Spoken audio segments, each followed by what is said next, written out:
Welcome to NucleCast, the official podcast of the ANWA Deterrence Center. Our host is Dr. Adam Lowther, co-founder and vice president for research at the National Institute for Deterrence Studies. The ANWA Deterrence Center is a 501c3 organization ensuring a broader understanding of the nation's strategic nuclear deterrent and its ongoing modernization. Thank you for listening and welcome to the show. The views of the host and the guests are their own. Welcome back to another episode of NucleCast. Of course, as every week but one, I am your host, Adam Lowther, and today we have with us another great guest. Of course, I'm talking about Rebecca Grant. You probably have read her articles. You probably know her from her. She's been on television. She's one of the leading air power analysts in the country. And she, I'll be honest with you, I've always enjoyed her work, and I'm glad to have known her for many years. And today we're going to do something that we've sort of touched on a little bit, but haven't done much of. And that's talk about integrated deterrence. And then, of course, if we've still got time after that, we're going to talk about the continued role of stealth. With that, Rebecca, welcome to the show. Adam, it's great to be talking with you. We have known each other a long time, and I always enjoy our conversations. I know it's sort of, you write, I write. We both sort of have advocated for what we think are important air power issues over the last 20 years. And sometimes, I don't know about you, but sometimes I wonder how successful I've ever been at convincing both Congress and different administrations for me, mostly focused on nuclear weapons, the utility of those weapons and the systems that we need and the policies that we need. But I think you've had more success because your work has often, as you follow it, led to the types of systems you've advocated. So congratulations to you for being more successful than I often have been. Hey, I don't know if I accept that because like you, Adam, we've been advocating these issues, trying to keep them in the public conversation and trying to highlight particular requirements for the Department of Defense. But like you, I look around at the challenges in the world today and the state of the force structure, and I'm just chilled to the bone by what we are facing and what we've got. So many great technology opportunities and, of course, a fantastic force of men and women doing their best. But there are enormous challenges out there, I think maybe far beyond what you and I would have talked about even 5 or 10 years ago. Yeah, it does seem that just in my career. So my career started in 1993. And so in that 30-year period, I can't think of a time where we've been facing a period looking forward that's more challenging than the one we're facing in the years ahead. And if you take the Air Force in particular, I'm not sure how the Air Force gets to where it needs to be in order to effectively deter, this axis of Russia, China, North Korea. You're right. And you and I came into this field as the Air Force was riding the wave of new procurements in the 1980s and the Reagan buildup. And then, of course, of the stunning success of air-powered leading and dominating the Joint Campaign and Operation Desert Storm, plus debuting the new technologies of stealth and precision. And then for a long time, the task focused on counterterrorism. And then it started slowly. And here we are today looking at a task that is now pretty clearer than it was even 3 or 4 years ago. And the number one thing that has changed out there, to my mind, is the Russia-China military alliance. Even a few years ago, there were skeptics, but I think as we see China's wholehearted support of Russia in its illegal invasion of Ukraine, now running into the second year, there is no doubt that this really is, as Xi Jinping says, an alliance with no limits. And that means that our concept of integrated deterrence has to step up. You and I, when we talk about integrated deterrence, I got to tell you, I don't like the term integrated deterrence. It just doesn't have that snappy sell. It's not like containment or massive retaliation, just from a phraseology standpoint. I don't think integrated deterrence quite gives us the sense of urgency or really portrays what they're trying to get at.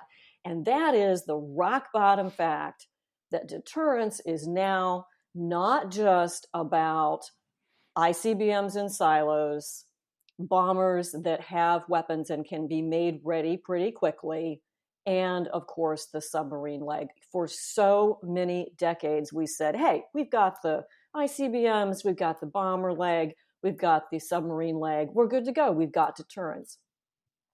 And that was true, even as we looked at the fluctuating warhead levels and came down through the positive impacts of arms control and the end of the Cold War. Well, today, making deterrence credible requires more than just the three legs of the triad. And honestly, I think this is what the Department of Defense and the Pentagon is trying to get at. You've really got to add in the nuclear command and control. Yes, that was always there. But now you have to add in your ability to dominate in space and secure cyberspace capabilities and communications. And then let's put on top of that one more thing, which is the use of artificial intelligence to enhance the credibility of the deterrent platforms that we do have. And why? Because now we are not just facing Russia, we are facing also China on its march to increase its nuclear weapons, and frankly, North Korea, which says they want to try it as well, and Iran, who knows what's going on. So keeping that deterrence credible now requires a lot more. And so I just think integrated deterrence doesn't quite give you enough of the keywords that are essential to our nuclear force posture. Well, so my question, though, is, and this is one I've not heard the administration really address, and we're going to use a whole of government. It's not just about nuclear weapons and kinetic military power. And I'm sort of like, well, you've used sanctions on Iran for decades. You sanctions, that's an economic tool. We've been doing that.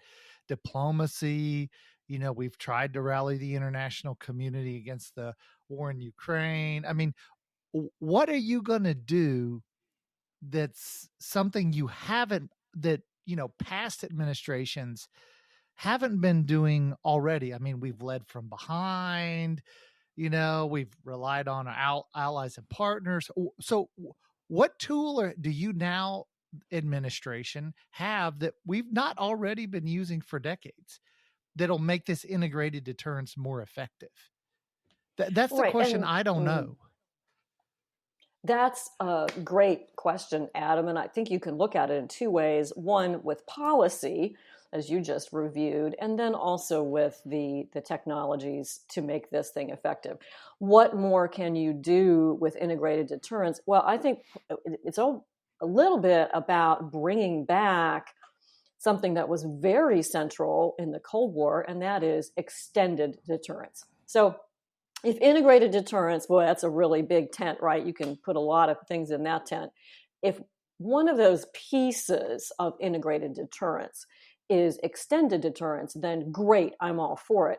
And that's, the conducting additional nuclear command and control exercises with South Korea on the peninsula. It's that rock solid commitment to extended deterrence for NATO partners. And I'd like to see more emphasis and more public emphasis on extended deterrence. To me, it's a little different from integrated deterrence. Extended deterrence has a great meaning that's well understood and a diplomatic history. So that's a policy piece I'd like to see emphasized.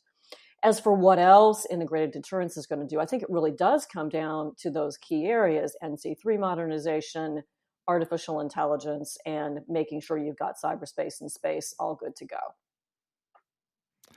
Yeah. I mean, it seems like you said, space, cyberspace, NC3. NC3 is moving to a digital, and Stratcom is having challenges with this. Like, what should NC3 of the future look like? That's something they're behind on. That's proving very difficult. Cyber is one where our relative advantage, like in airspace, aerospace power, we've got a really strong advantage. That's probably the area where we have the strongest advantage. Cyber, less so. Space, we've chosen not to build an advantage. So I wonder, how do we go about in AI? We're sort of in this back and forth race with the Chinese. The Russians, sort of aren't trying to really play that race. They're not pushing to be a leader like the Chinese are. So I wonder, when we don't have distinct advantages in those areas, like we have in naval power. I mean, we have a global advantage, but maybe in a regional fight with the Chinese, our advantage is diminished just because of numbers. But I wonder, what would you suggest we do to use those capabilities to build that advantage? How do we actually build that advantage? And again, a really great point, because in the last couple decades, we've been used to having a lot of conventional overmatch. And as you correctly point out, we don't have necessarily, I like to think we're ahead, but we don't have that commanding lead in space or in AI in the way that we had a commanding lead in air power over the Iraqi Air Force in 2003, for example. But let's remember, this is not so very different from the situation in the 1950s, where deterrence really was built on a much narrower, level of parity, right? As the Soviet Union of the day under Khrushchev and all the Berlin crises of the 1950s sought to catch up and expand. So we're a little bit like that now, where we are trying to establish deterrence in some new areas like space, but without a commanding lead that would basically, be what you might want to call unipolar deterrence. One power so strong, no one can do anything really to mess things up. Well, we know China's got plenty of ways to mess things up in space, from ground-based laser weapons to bumping stuff around on orbit and all the other mischief that they can achieve. So we're looking to understand, how do we build a concept of space deterrence, essentially? What I think makes it tough is the difficulty of understanding the Chinese military mind. An often overlooked feature of the early Cold War was that our leaders at the time, and I think of Eisenhower primarily, but others too, they had a pretty darn good understanding of the Russian mindset in the day. And I think that helped them to build a decent concept of deterrence. We are striving to find those things that will deter China and get them to realize that, hey, you can't knock other people's satellites down on orbit. And you can't lie about your climate goals. It's really difficult. China, no social contract, right? So it's hard to know what to do to deter them. But now that I've steered off into policy and the theories of deterrence for a while, I think one of the things that integrated deterrence is trying to get at is to build up and use our advantage in artificial intelligence. And while China may be great at putting together generative AI models and all those things, let's remember, China has zero recent combat experience except for their little clash with India. That means that the US and our allies, most of whom have fought in combat operations in the wars on terror and various things, we've done a lot of exercises. That means that the US has a better tactical ability to begin to use AI as an offsetting advantage. And I do think that's what policymakers are trying to get at when they talk about integrated deterrence. But frankly, I think it just misses the mark. It's not the right phrase yet. It just doesn't hit the nail on the head for me. Yeah, I guess part of my concern is I look at what I read, the open source material that's talking about JADC2, for example, and that it's going to be sort of this plug and play, and it's going to allow you to, modularize what capabilities platforms have. It'll be a digital infrastructure. As I look at all that, and I wonder, how secure is it? And then for me, is if I'm the Russians or the Chinese, the way I fight the Americans is before any shooting starts, I'm in their networks. The first place I'm going to go is Transcom. And then whenever I need to jack up Transcom's networks before any conflict, that's what I start with. And then I want to make the Americans, deaf and blind.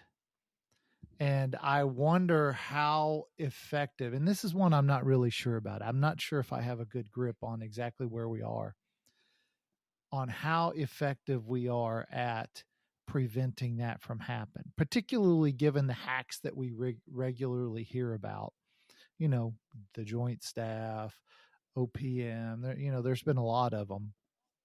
And so I wonder, can we, even if we want to fight the way you're describing, are the Russians and the Chinese going to stop us from doing that because we haven't protected our networks and we haven't kept them out when it comes time to employ all this capability?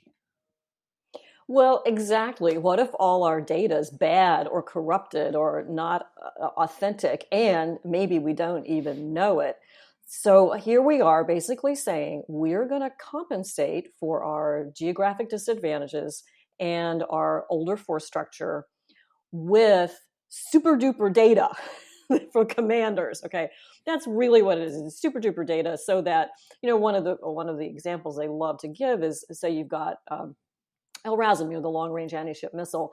If you have the perfect intelligence and you know what that enemy Navy ship is doing and where it's sailing and how fast it's going, well, you can just fire 2 LRASMs at that ship in a time of conflict rather than 4. And that means you have double the arsenal. And you're thinking, that's great. That's a wonderful capability. But if that's what we're going to use to, and we are, make no mistake, that is what we are using AI for, is to give us advantages that we don't have anymore through mass and location, right? What if the data is bad? What if, you go to look for you ask the AI to say, hey, where's the enemy ship? And it goes, oh, it's in Connecticut. I mean, if the data is corrupted, then you really don't have anything. So like you, I always get a little bit nervous everything about JADC2 makes me nervous because it sounds great and we need it, but I'm never completely sure that this is the right thing. It's like, you go to the hair salon and they say, oh, this cut would look great on you. And you're like, I hope it does, but I'm a little my gut says I'm not sure, right? Same with JADC2. Okay. And our gut says we're not sure because we know how important that is. I think, obviously a lot of this is in a realm that's classified and we're not going to really know how good we are or aren't. But I too am nervous about, do we really have this all squared away? And you're absolutely right. The first part is the data good? And then the second part is, can we manage the data, throw out the stuff we don't want, select the nuggets and the treasures from the pile of data and get it into that operational commander's hands or down to the tactical edge quickly enough to make the difference that we're all counting on? And, that's why that is a way back to my bugbear with integrated deterrence.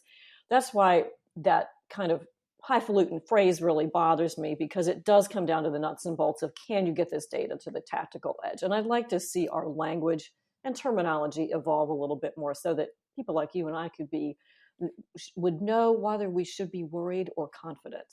Which one? Yeah. Well, it's that time of the show where we have to take a quick break. We're talking to Rebecca Grant, and we'll be right back. This episode of NucleCast is brought to you by the AMLA Deterrence Center, whose mission is to educate Americans about the nuclear enterprise and strategic deterrence.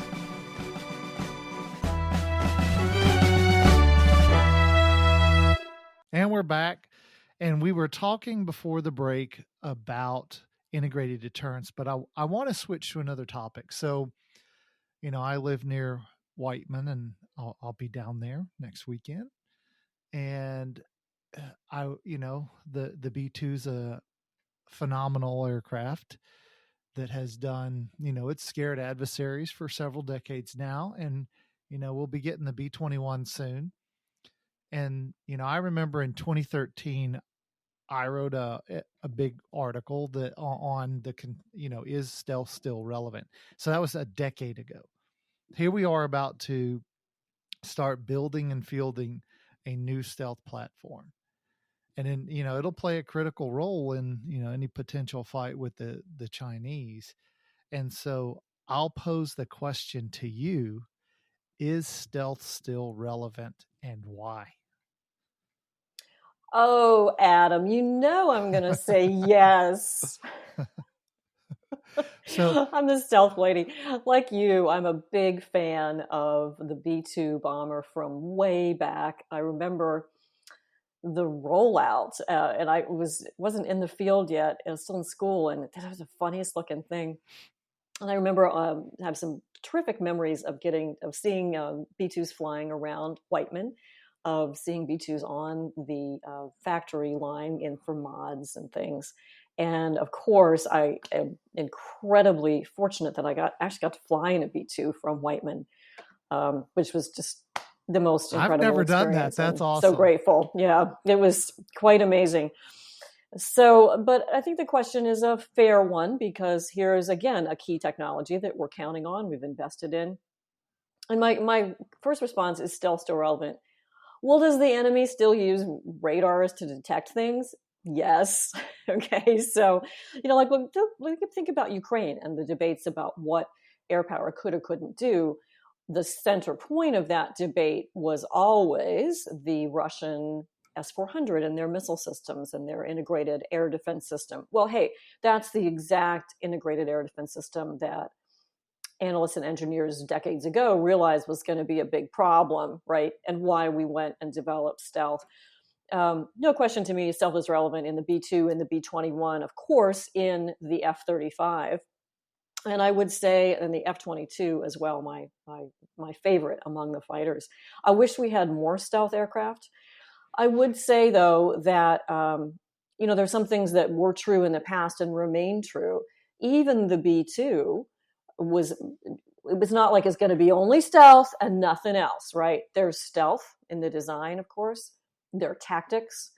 Electronic warfare has always been part of the stealth toolkit, particularly in the early days. No one was either allowed to or wanted to talk much about how electronic warfare and stealth go together. But what's the basic fact, right? You got a stealthy aircraft, you're going to be able to get that one in quite a lot closer.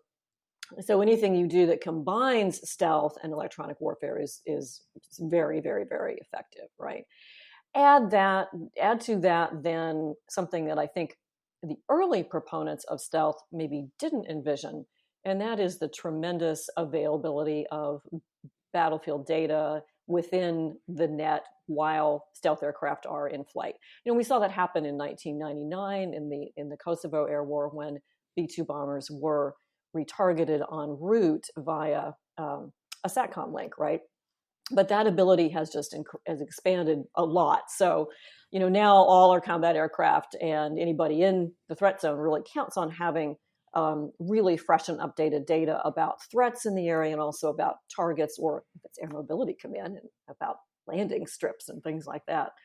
So there's a lot that has enhanced stealth. And to me, stealth has become now not just something that some planes have that's real great, but an entering argument. So we don't see anything that's not designed with stealth in mind.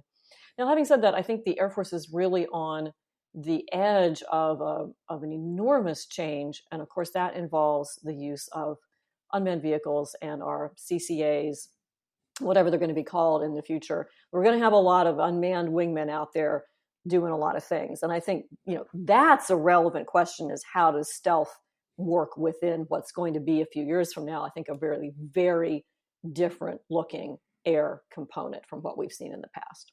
So is NGAD, because that's, as far as I still understand, that's what's coming next. Is that still the platform of, platform next generation, or has that changed? And are we going to, is there a timeline for when we might expect these unmanned platforms flying as an F-35's wingman?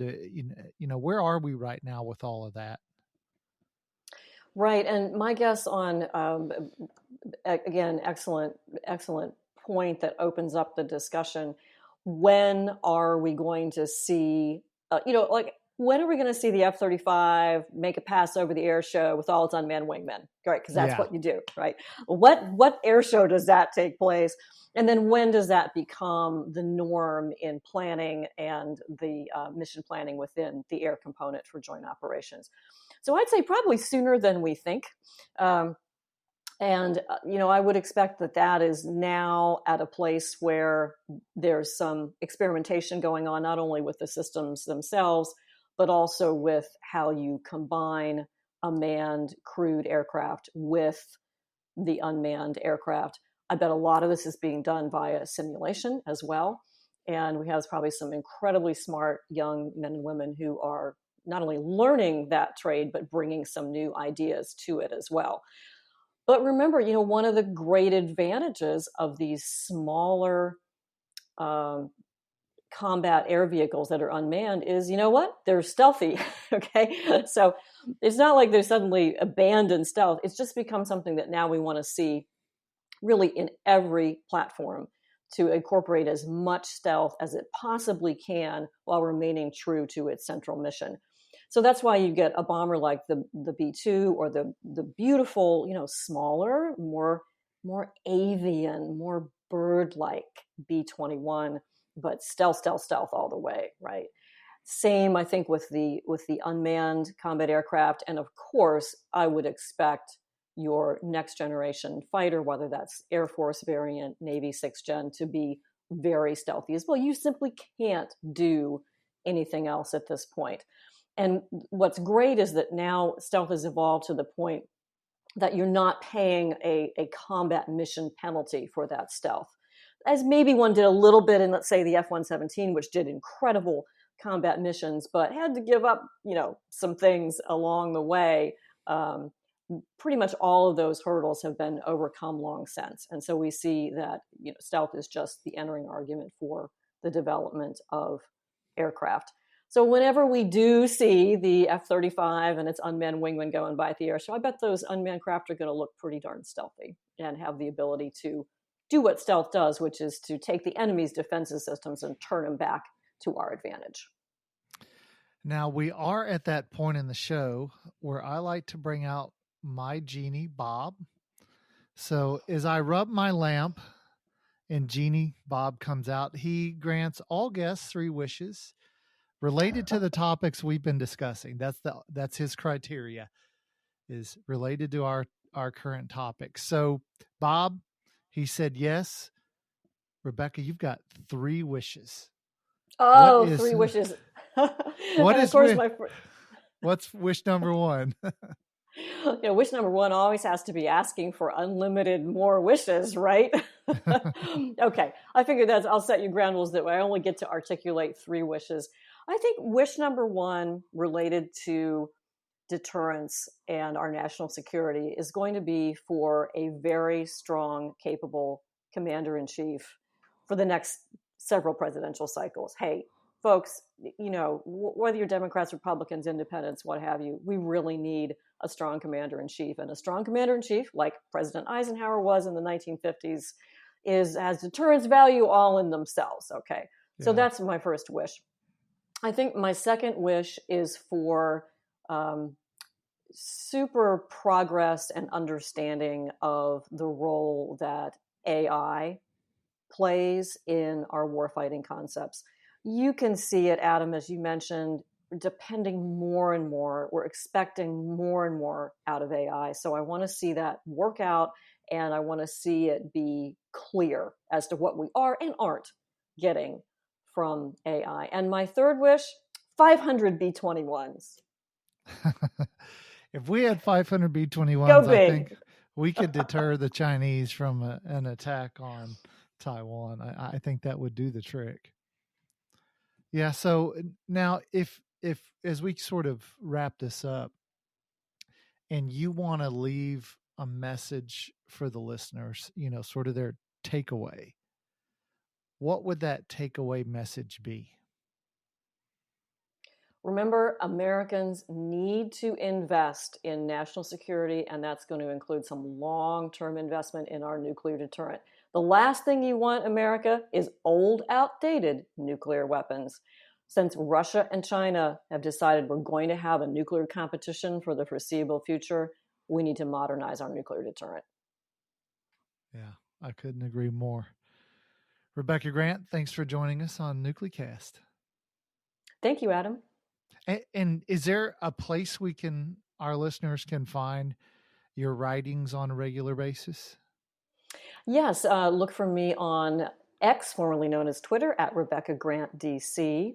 And I also write for FoxNews.com Opinion. All right. And thanks to you, the listeners, for joining us, and we'll see you on the next episode of NucleCast.